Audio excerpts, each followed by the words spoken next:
Let's talk Tanya for the 9th of Nisan. Over the last few days, we've discussed Gan Eden, and very specifically how there are two levels of Gan Eden. There's the higher level of Gan Eden, which is the world of Bria, the lower level of Gan Eden, which is the world of Yetzirah, and we spoke about which souls go to the higher level of Gan Eden, which souls go to the lower level of Gan Eden. In truth, however, there's a third level entirely. If you recall what we spoke about 2 days ago, we said that there are four worlds. The highest world is the world of Asilus, and that's a world which is dominated by Chachma, or which is bittul, nullification to God. Then the next world is Bria, which is the world of intellect. The next world, the world of Yetzirah, is the world of emotions. And we explained if you serve God with feelings that are intellectually based, then the neshama goes to the world of Bria, the higher level.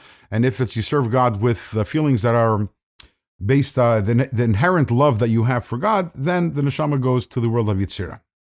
However, there's a category of tzaddikim, of truly, truly great people. We're talking people like on the level of our forefathers, people on the level of Moshe Rabbeinu, or the greatest of the great tzaddikim, who their service of God is on the level of Atzilus. What does that mean?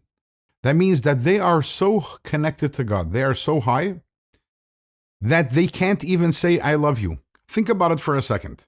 In the world of Yetzirah, are the people who say to God, I love you, and what is that love based on? It's based on instinct.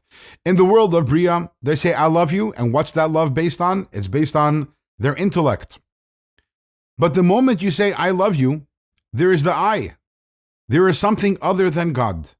And then you have the greatest of tzaddikim, who they are on the level of what's called in Kabbalah or Hasidus, Merkava. They are a chariot to God. They are a vehicle to God's will. They have no identity. They have no ego. They can't say, I love you, because there is no I. Their service of God is with complete nullification, with mesiras nefesh, with absolute self-sacrifice. The definition of self-sacrifice being there is no self. The self is sacrificed. The neshamas of these people, after they pass away, these neshamas are on the level of the world of Atzilus, which is even higher than the higher level of Gan Eden. Now, fascinatingly, the Alter Rebbe says, based on Kabbalah, that for the rest of us, do we ever attain this level of bittul, this level of nullification? And the answer is yes. And when is that?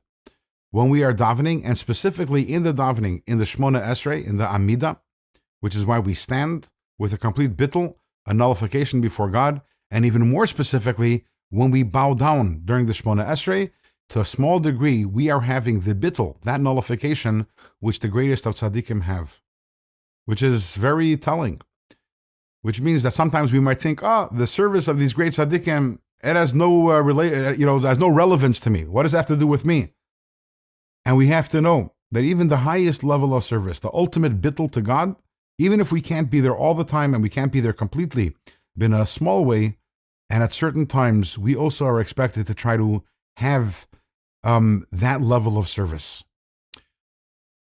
Now the larger question is, okay, so we know about Gan Eden, we know which souls go to the lower level of Gan Eden, we know which souls go to the higher level of Gan Eden, we even know which great tzaddikim go to above Gan Eden, to the world of Atzilus.